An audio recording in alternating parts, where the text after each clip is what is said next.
महाराष्ट्र दिवस आहे 1 मे, त्यासाठी आम्ही संजय गांधी निराधार योजनासाठी हजारो लोकांचं 2 महिन्यापासून अपंग विधवा सराव लोकांचं निराधार बंद केल्या सरकारने.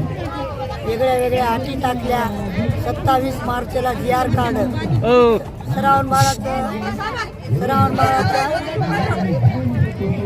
बाळाच्या लोकायला जन्मतारीख मागायलेत, टीसी मागायलेत, शाळा सोडायला दाखला मागायलेत.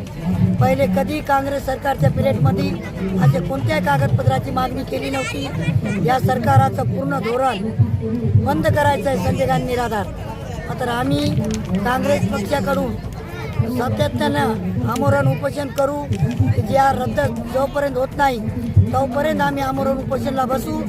आणि 3,000 रुपये महिना महागाई कुठं जाऊन मिळाली आहे, काय भाव झालेले आहे, किती बी पैसे आले तर पुरत नाही. संजय गांधी निराधारला 3,000 रुपये महिना झालाच पाहिजे. हे GR रद्द झालंच पाहिजे. हे रद्द झाल्याशिवाय आम्ही आमरण उपोषण उठणार. भाजपचा निषेध करतो. आजचे दिन आने वाले बोलके भाजप सरकारनं सगळ्या जनतेला महिलांना गुमराह करून मतदान केलेलं आहे. या भाजप सरकारचा मुर्दा काढल्याशिवाय आम्ही राहणार नाहीत. हे मतपेटी घोळ करून सत्तेमध्ये आलेले आहेत. हे काय नाक लावून बोलते. मी स्वतः ती बाई काल बोलू लागली, मी स्वतः ऐकलं. काँग्रेसचा निषेध केल्यानं काही फरक पडणार नाही. काँग्रेस महिलांच्या बाजूनच आहे आणि काँग्रेस महिलावर अन्याय आत्तापर्यंत कुठं असं झालं का? आता भाजप सरकार आली तेव्हापासून किती महिलावर बलात्कार झाले, किती महिलावर अन्याय झालेत, गुंडगिरी किती वाढलेली आहे. तरी त्याच्यावर गुन्हे दाखल होत नाही. घरात शिरून महिलांना मारहाण व्हायची तरी पोलीस स्टेशनला तक्रार होत नाही. त्या भाजपच्या महिला काय नाक लावून बोलतात. आम्हाला माहिती आहे काय बोलल्यात.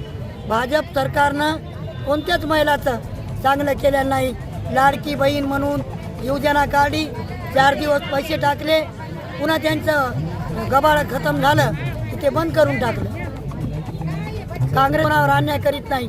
आम्ही भाजप सरकारचा निषेध करतो, नरेंद्र मोदीचा निषेध करतो, देवेंद्र फडणवीसचा निषेध करतो.